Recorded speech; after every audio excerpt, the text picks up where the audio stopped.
আমরা এখন এসে গেছি উচ্চ মাধ্যমিক চাওয়ালার দোকানে। তো আপনার দোকানের নাম উচ্চ মাধ্যমিক চাওয়ালা কেন?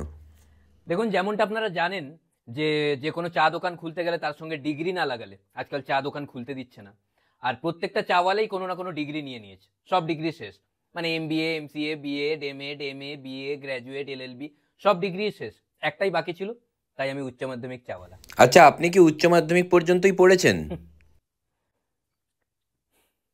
পিএইচডি ডিগ্রির নাম শুনেছেন? হ্যাঁ হ্যাঁ, অবশ্যই। আমিও শুনেছি, কিন্তু আমি 8 পাস। আচ্ছা, অন্য দোকানের থেকে আপনার দোকানের পার্থক্য কি? দেখুন, অন্যান্য চা দোকানে আপনারা দোকানদারদের দেখবেন চা বানাচ্ছে কম, লোকের সঙ্গে কথা বলছে বেশি, কাজে মন নেই। আমি এরকম নয়, আমার কাজে মন। আমি চা বানাই না, আমি ব্লগারদের সঙ্গে কথা বলি, সুযোগ পেলে চা বানাই।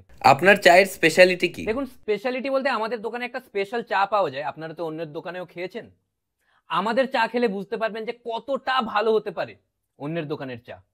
মানে আমরা উদ্বোধনের দিন এত স্পেশাল চা খাইয়েছি না, স্পেশাল চা খেয়ে পরের দিন দোকানের সামনে ভিড়, সবাই এসে আমার নাম করছে যে হারামজাদা কোথায়, ওকে কেলাবো। মানে অন্যান্য দোকানে যেটা 30 টাকা দাম স্পেশাল চায়ের, আমরা 10 টাকায় বিক্রি করছি। 10 টাকায়। কি করে? আরে দিতেই চাইছে না লোক, বলছে এই চাতে কি 30 টাকা দেবো ভাট।